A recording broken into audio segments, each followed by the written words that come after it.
For a long while, it seemed as though peace had finally settled upon Amaka's life. But peace, as Amaka had learned through the storms of her past, was fragile. And when storms come, they never announce themselves. It happened on a bright Saturday morning. The sun had just begun to rise over the lagoon when a sudden cry rang through the mansion.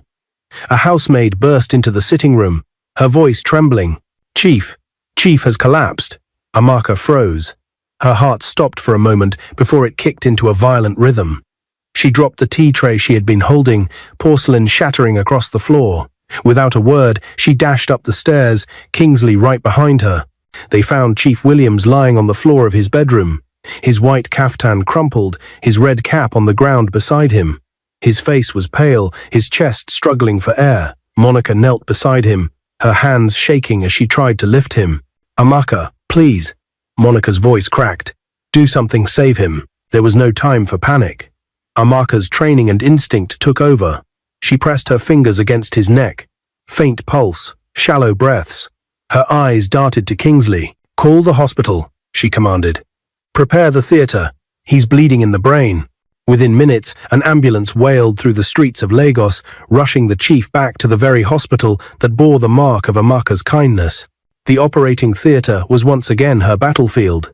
Amaka stood scrubbed in, her gown tied, her hands gloved. The lights burned bright above her, the beeping monitors keeping time like drums. Her voice was steady, though her heart ached. This was no ordinary patient. This was the man who had believed in her when the world cast her aside. The man who called her daughter. The man who gave her back her wings. She could not lose him. Scalpel. The nurses moved quickly, handing instruments as Amaka led the team with Kingsley beside her. The CT scan had revealed blood clots pressing against the brain. Every second counted. "Suction here. Clamp that vessel. Hold steady." The doctors obeyed her without hesitation. They had learned long ago to trust her voice.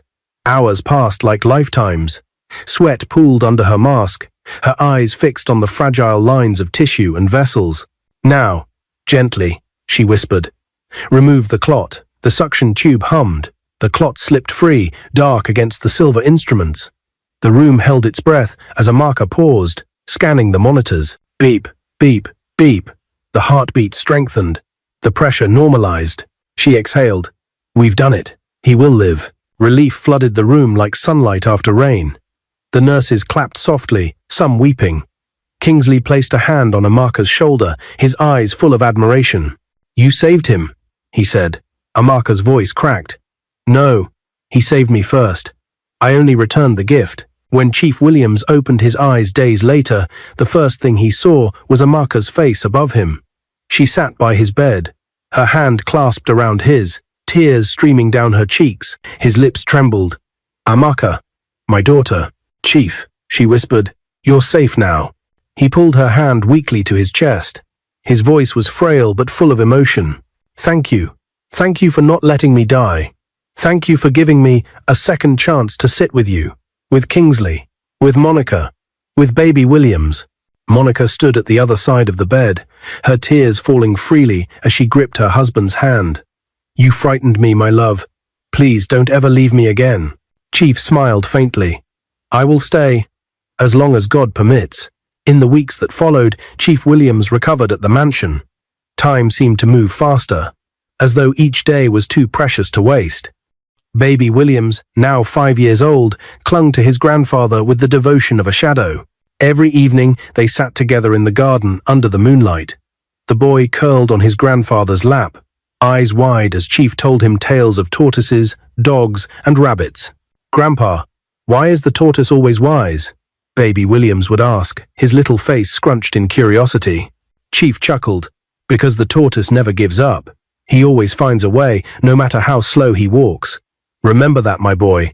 Wisdom is not in speed, it is in endurance." Amaka and Monica often sat nearby, laughing softly as they listened to the old man spin his stories. Kingsley joined them too, his arm wrapped around Amaka as he watched his son grow under the loving shadow of Chief Williams. The house was filled with joy, the kind that made even the scars of the past feel like faded dreams. But storms do not send warnings. One quiet morning, baby Williams woke early. Clutching his school bag, he tiptoed into his grandfather's bedroom, eager to say good morning before leaving for class. "Grandpa?" he called, climbing onto the bed. He shook the old man's shoulder gently. "It's me, Williams. Wake up." There was silence. The boy shook him harder, his little voice rising. "Grandpa, wake up." No response. Tears filled his eyes as he began to cry. "Mama, Grandpa won't wake up."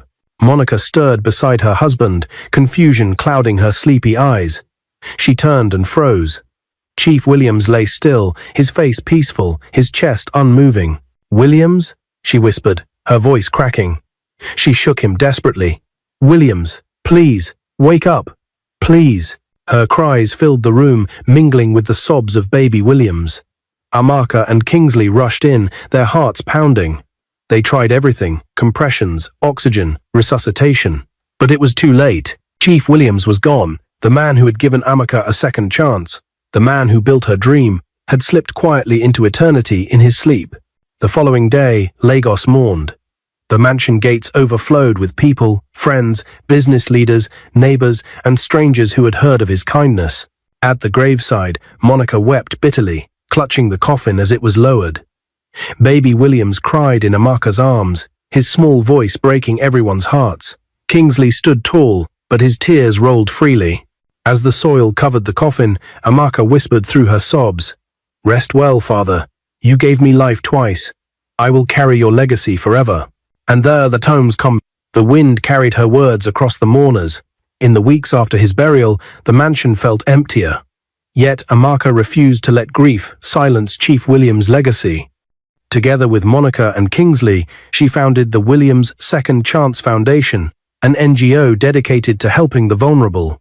They paid medical bills for the poor, sponsored children through school, and gave fresh starts to those the world had abandoned. Every time they handed out scholarships or performed free surgeries, Amaka felt the chief's presence. His voice echoed in her heart. Kindness is the greatest power. Though the storm had taken him away, his spirit lived on in every act of love that flowed from their hands. And life, once again, began to move forward. The years rolled by quickly, like pages in a book turned by the wind. Baby Williams, once a wide-eyed boy who clung to his grandfather's stories, grew into a strong and determined young man. His laughter filled the mansion, his questions filled the hospital halls, and his curiosity filled the hearts of everyone around him. At 10, he was already following Amaka through the wards of Kindness Hospital, watching her examine patients with a notebook in his hand. "Why do you always listen to their hearts first, Mama?" he once asked. Amaka smiled, ruffling his hair. "Because the heart never lies, Williams. It tells you when something is wrong, even before the mouth can." At 15, he began spending weekends shadowing Kingsley in the operating theatre. The boy's eyes never left the surgeon's hands, memorizing each careful move, each gentle instruction. "You're growing into him," Kingsley whispered one evening as they scrubbed out. "Into who?" Williams asked. "Into Chief," Kingsley said softly. The same kindness, the same fire. Williams didn't answer. But that night, as he lay awake in his room, he thought of his grandfather's stories under the moonlight. The tortoise's wisdom, the rabbit's foolish pride, the dog's loyalty. He thought of the promise his grandfather had made. "I will witness your wedding. I will hold your baby." A lump rose in his throat. He whispered into the silence, "I'll make you proud, Grandpa. I promise." By 21, Williams was a medical student at the University of Nigeria. The weight of his family's legacy pressed heavily on him. But instead of breaking him, it sharpened him. He rose early, studied late, and worked harder than anyone else in his class. His professors admired his brilliance. But what set him apart wasn't his grades, it was his compassion. Williams would sit by the beds of poor patients, explaining procedures in simple words, holding their hands through pain. Other students admired him, some envied him, but everyone respected him. Amaka watched him with pride, her heart swelling each time she heard the whispers on campus. "That's Dr. Amaka's son.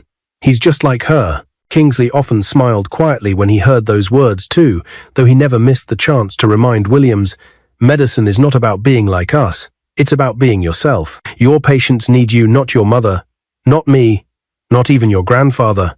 They need you, Williams." And Williams always nodded, absorbing every lesson. Graduation day was a festival. The university auditorium overflowed with parents, students, and dignitaries. When Williams's name was called, he walked across the stage in his flowing gown, his tall frame straight, his face radiant. He received his degree in medicine and surgery with distinction. In the front row, Amaka wept openly, Kingsley's arm around her shoulders. Monica clapped until her palms ached, her face streaked with tears. As Williams raised his certificate high, he whispered under his breath, "For you, Grandpa." Later, at the family celebration, he hugged Amaka tightly. "Mama," he said, "I want to work with you at Kindness Hospital. I want to save lives where it all began." Amaka's tears returned, but this time they were tears of joy. "Then we will walk this path together, my son." Williams became the youngest doctor at Kindness Hospital. Patients marveled at his youthful face, but it was his confidence and skill that won them over. He had his mother's sharpness, his father's calmness, and his grandfather's gentleness. Soon, stories of the young Dr. Williams spread through Lagos. One evening, while attending a medical conference in Abuja, Williams's life took a turn he never expected. The conference hall was buzzing with doctors, researchers, and specialists. Williams stood by a table, flipping through a presentation, when he heard a soft voice behind him. "Excuse me, are you Dr. Williams from Kindness Hospital?" He turned and time seemed to pause. Before him stood a young woman in her late 20s, elegant in a fitted blazer, her hair neatly braided, her eyes bright and intelligent. "Yes," he said, smiling. "And you are?" "Juliana," she replied. "I've read your paper on neurosurgical interventions. It was inspiring." Williams laughed lightly, scratching his neck. "You actually read it?" "Twice," she admitted, smiling shyly. "I'm specializing in internal medicine, but your work made me curious about neurosurgery." The conversation flowed easily. They spoke of medicine, of faith, of the challenges of saving lives in Nigeria. They laughed at small jokes only doctors could understand. By the end of the evening, it felt as though they had known each other for years. When Juliana excused herself, Williams felt a strange emptiness. He realized then it wasn't just admiration. Something deeper had stirred. Days turned into weeks, weeks into months. Williams and Juliana kept in touch. Their calls stretched late into the night, their laughter filling the silence between them. Amaka noticed the change in her son. He smiled more, hummed while walking, and often stared at his phone with a grin. "Who is she?" she teased one evening, crossing her arms. Williams blushed. "Mama, her name? Juliana," he confessed. Amaka's smile widened. "Then may God bless Juliana." Months later, Williams took Juliana to Lagos to meet his family. The mansion brimmed with excitement. Monica hugged Juliana warmly, her eyes wet. "You remind me of myself when I was young," Monica said softly. Amaka embraced her too, whispering, "Welcome, my daughter." Even Kingsley, usually calm and reserved, smiled broadly. Williams chose well. That night, after dinner, Williams pulled Juliana aside into the garden. The moonlight spilled over the same spot where his grandfather once told him stories. His hands trembled, but his heart was steady. "Juliana," he began, "you've brought light into my life in ways I can't explain. You make me better. You make me stronger. I want to build my future with you."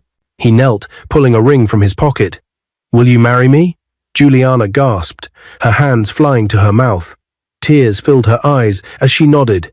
"Yes, Williams, 1,000 times, yes." The family celebrated until midnight, the mansion filled with laughter, music, and prayers. Their wedding was a sight to behold.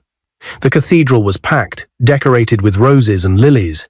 Guests filled every pew, their voices raised in songs of joy. William stood tall in his white suit, Juliana radiant in her flowing lace gown. But when the time came for them to walk down the aisle, something unexpected happened. Monica stepped forward. Her gown shimmered softly under the lights, her hands trembling. "I will walk them down the aisle," she said, her voice breaking. Because if Williams's father were here, he would have done it. If Chief were alive, he would have done it. "Today, I stand for them both." The congregation fell silent. As Monica held Juliana in one hand and Williams in the other, her tears streamed freely. Each step she took was heavy with memory, yet full of pride. At the altar, Amaka and Kingsley stood hand in hand, their faces wet with tears of joy. As vows were exchanged, Amaka's heart whispered a prayer. "Chief, if you are watching, your grandson has kept your promise. 9 months later, joy returned to the family once more. In a private ward at Kindness Hospital, Juliana gave birth to twins, a baby boy and a baby girl. The room overflowed with love. Monica cradled little Eric in her arms, her tears flowing as she whispered blessings. Amaka held Ellie close to her chest, her heart trembling with joy. Kingsley stood behind them, his hand on Williams's shoulder, while the young doctor looked down at his wife and children, his own tears unstoppable. In that moment, the circle was complete. The story that had begun with pain, betrayal, and exile had ended with redemption, family, and new life. And as Amaka looked at the twins, she whispered softly, "This, all of this, began with kindness." The cries of baby Eric and baby Ellie filled the ward that day, their tiny voices echoing like music through the walls of Kindness Hospital. For Amaka, Kingsley, Monica, and Williams, those cries were not just the sound of new life, they were the sound of redemption. From that day on, the family became inseparable. Williams, though a young doctor, carried his fatherly role with pride. Juliana, radiant with motherhood, balanced her career with gentle devotion. And Monica, whose eyes still often searched for the face of her late husband, found healing in the small hands of her grandchildren. "Grandma, tell me a story," little Eric would often say, climbing onto her lap. "Only if Ellie agrees," Monica teased, tapping Ellie's small nose. "I agree," Ellie would shout, giggling as she clutched her grandmother's wrapper. And just like Chief Williams before her, Monica told tales under the moonlight in the mansion's garden. The stories of tortoise and dog, rabbit and lion, once told by her husband, now rolled off her tongue. Baby Williams, now a father himself, often sat nearby, watching his grandmother pass down the same wisdom his grandfather once gave him. Life had come full circle. Years passed, and the twins grew. Eric was curious and mischievous, always climbing trees and dismantling toys just to put them back together again. Ellie, on the other hand, was thoughtful and gentle, always asking questions that surprised adults. "Grandma," she asked one evening, "why do people die?" Monica paused, her heart tightening. She stroked Ellie's hair and whispered, "Because life is a story, my dear, and every story must have an ending. But endings are not to be feared. They give meaning to the beginning." Ellie frowned. "But I don't want your story to end." Tears glistened in Monica's eyes as she pulled the child close. "Then remember this, when you love someone, they never truly leave. They live in your heart, forever." Meanwhile, Kindness Hospital began to outgrow its walls. The demand was overwhelming. Patients traveled from across Nigeria, even from Ghana and Cameroon, just to be treated there. Its reputation for compassion matched its reputation for excellence. At a board meeting, Amaka stood with her son beside her. "We cannot keep all this kindness in Lagos alone," she said. "The vision is bigger. Chief Williams gave me a second chance, and we must give others the same chance across Africa." Kingsley nodded. "We have the funds, the expertise, and the partners. It is time." Thus began the Kindness Expansion Project. Branches of the hospital rose in Abuja, Port Harcourt, Accra, and Nairobi. Young doctors trained under Amaka and Williams, carrying not just medical skill, but the heart of compassion wherever they went. The motto painted on every building read, "Kindness heals." But as the hospital grew, Monica began to grow weaker. Age had crept into her bones, and the once vibrant woman now moved slowly with a cane. She never complained, but the family noticed. One evening, she sat in the garden with Amaka, the moonlight reflecting on her wrinkled face. "Do you remember?" Monica whispered. "The day I threw you out of my house." Amaka smiled softly. "I remember, but I forgave you long ago." Monica's eyes filled with tears. "And yet, you became my greatest blessing. You saved me. You saved my husband. You raised my grandson. And now, you are raising his children. Tell me, Amaka, how can kindness forgive so much?" Amaka took her hand gently. "Because kindness is stronger than pride, stronger than hate. Chief taught me that. You taught me that too, by letting your heart change." Monica wept silently. If only Williams were here to see this. Our grandchildren. Our legacy. But maybe he does see it. Amaka squeezed her hand. "I believe he does." A year later, Monica's health declined. The doctors tried their best, but time is a tide no one can stop. On her final evening, she asked for her family to gather. They surrounded her bed. Amaka, Kingsley, Williams, Juliana, Eric and Ellie. The room was heavy with silence, broken only by Monica's trembling voice. My family, my heart is full. I once thought wealth was everything, but today I know kindness is greater. Promise me one thing. Carry this kindness wherever you go. Do not let this story die with me. Tears filled every eye. Amaka held her hand tightly. We promise. Monica smiled faintly, her eyes turning toward the ceiling. Williams, I'm coming home. Her chest rose once more, and then fell still. The room broke into sobs. Eric clung to his father's leg. Ellie buried her face in Juliana's shoulder. Williams bent over his grandmother, tears soaking her sheets. But through their pain, they felt peace. Monica had left, not in bitterness, but in love. Her burial drew thousands. Lagos stood still that day.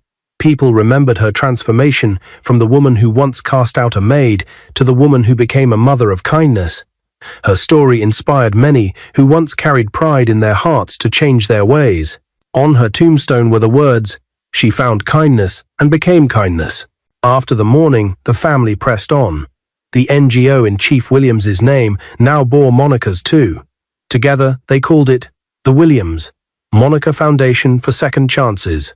The foundation built schools in rural villages, funded surgeries for children born with heart defects, and gave scholarships to hundreds of young doctors. Everywhere in Nigeria and beyond, the names of Chief Williams and Monica lived on. And Amaka? She carried the torch higher. She knew life was a circle, pain leading to purpose, loss leading to love, endings leading to beginnings. One evening, as she stood outside Kindness Hospital in Abuja, watching Eric and Ellie chase each other across the lawn, she whispered to herself, "This is what it was all for. This is the legacy." Years later, Eric and Ellie grew into teenagers. Eric inherited his father's sharp wit and Kingsley's calmness. Ellie had Amaka's soft heart and Monica's strength. Both dreamed of becoming doctors, and both swore to carry the legacy forward. At a family dinner, Ellie announced boldly, "I will be a surgeon like Grandma Amaka, and I'll be a neurosurgeon like Dad," Eric added. The table burst into laughter and applause. Amaka's eyes filled with tears as she whispered. The story continues. Kindness Hospital, once a single building, had now become a network of hope across Africa. From Lagos to Nairobi, from Abuja to Johannesburg, it stood as a symbol of what forgiveness and kindness could achieve, and whenever Amaka walked into one of its branches, she was greeted not just as a founder, but as a living legend, a reminder that one act of mercy can change the world. But deep in her heart, she knew the story was not finished. For every ending births a new beginning. The years turned quietly, like the soft pages of an ancient book. The mansion at Lekki, once alive with the voices of Chief Williams and Monica, now echoed with the laughter of Eric and Ellie. They were no longer children chasing butterflies in the garden. They had grown into strong young adults, shaped by the love and wisdom of the generations before them. Eric was 24, tall and broad-shouldered, with the same mischievous sparkle in his eyes he had as a boy. His dream of becoming a neurosurgeon had carried him far. He trained under his father Williams and spent nights studying case after case. Patients trusted him instinctively. His calm voice, his confident hands, his ability to explain even the scariest procedures with kindness. Ellie had inherited Amaka's quiet strength and Monica's fire. She had chosen pediatrics, drawn to the fragile lives of children who could not fight for themselves. Nurses whispered about her gentle touch, how even the most frightened child would stop crying once Ellie entered the room. She carried hope in her eyes, and it was impossible not to believe in her. Kindness Hospital had become more than just a medical institution. It was now an empire of compassion. Branches stood in every major African city, each one carrying the same motto: kindness heals. The hospitals didn't just save lives, they restored dignity. Free medical outreaches stretched into villages where doctors had never gone before. The Williams and Monica Foundation funded scholarships for hundreds of students who once had no hope. Wherever Eric and Ellie went, people recognized them as the heirs of the kindness legacy. Some bowed respectfully, others embraced them with gratitude, sharing stories of how the hospital had saved their loved ones. And in the middle of it all was Amaka, older now, her once black hair streaked with silver, but her eyes still glowing with the fire of purpose. One evening, the family gathered in the garden of the mansion, just as they had done years ago. The moonlight fell over the chairs arranged in a circle. Kingsley sat beside Amaka, his beard now flecked with white. Williams and Juliana held hands as they watched their children laugh. Eric teased Ellie about her books, and Ellie rolled her eyes, threatening to tell their grandmother. Amaka chuckled softly. "You two remind me of the tortoise and the rabbit," she said. Eric grinned. "Don't tell me the tortoise story again, Grandma."